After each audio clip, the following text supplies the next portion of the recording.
So I've only just started running in the last 8 months or so. I did do a lot of running when I was younger, but in the last 8 months, it's definitely the most consistent I've ever been. With that being said, I've definitely had my fair share of challenges in the last 8 months. I've had a couple of injuries caused by running and lifting and not quite getting the two aligned. So first things first, let's go to the gym. Previously to running, I had primarily just gymmed. Yes, 6 days a week, as long as I can remember.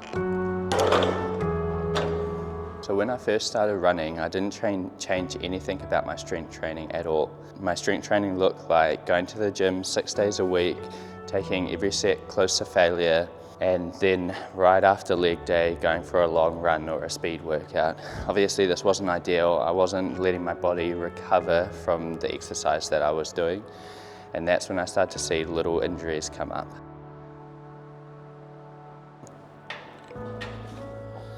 So my strength training primarily focused on hypertrophy exercises, big stable movements to try to maximize muscle growth. And I would forget about movements like these and these. As many of you may know already, strength training like that isn't going to complement running.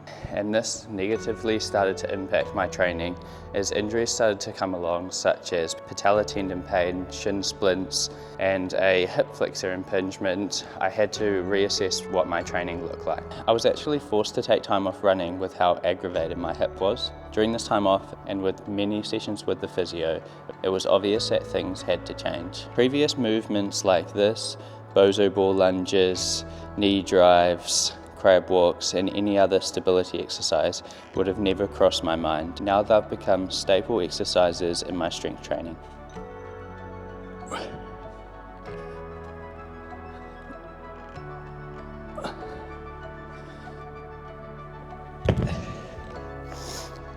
My heavy strength exercises still have a place in my program, but I'm just a lot more strategic about where they are and what type of runs I'll be doing afterwards. For example, I won't do a heavy leg session right before a long run or a speed workout. Anyway, I better get on with my training. I'll see you at home. So we just got back from the gym and I thought I'd show you these nice sourdough pancakes that Des decided to make.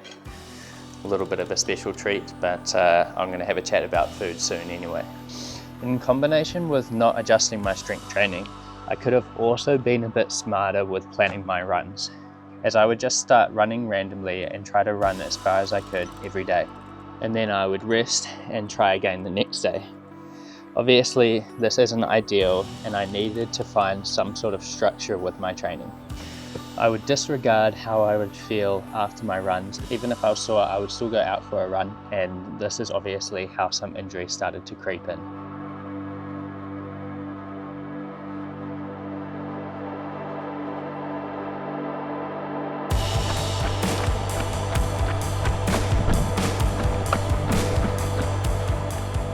Like my strength training, I needed some sort of structure to my running. So with this, I knew that I needed to follow some sort of program. So I started following the Nike Run Club half marathon training program, which gave me structure to my training. I knew how many easy runs I should be doing during the week, how many long runs and how many speed workouts. These programs, they are quite generic and they're not for everyone, but weeks and months ahead were planned. In saying this, I still have to listen to my body. If I've got a long workout plan but I'm feeling really sore, then I might have an extra rest day just to make sure that my body is recovering from my training. So in terms of my running, that's pretty much all that's changed. Anyway, this workout's almost done. Nice long 10k. Time to jump in the ice bath. So as I said earlier, I need to learn when to back it off. That includes recovery.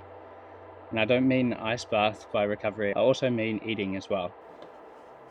As we're making our homemade steak and chips, I just thought I'd chat about how my food plays an important role to my recovery for my training. Last year when I first started running, I was also trying to cut weight, which meant I was slightly under eating and my body wasn't recovering from the training that I was doing. Obviously now I've learned that I need to be fueling correctly, so I make sure that I'm eating when I'm hungry and I'm not just trying to eat to fit a specific body composition goal of mine. As well as increasing my food intake, we also consume a lot of electrolytes now. Obviously, we're sweating a lot during our gym training and also during our runs. We want to make sure that we're replacing those fluids.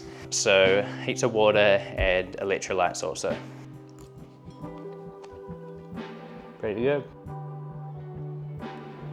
We just finished eating a lovely homemade steak and chips cooked by my girlfriend Des. It was very nice, obviously whole foods like I was talking about, helping with that recovery. But yeah, I thought I'd wrap up the video there.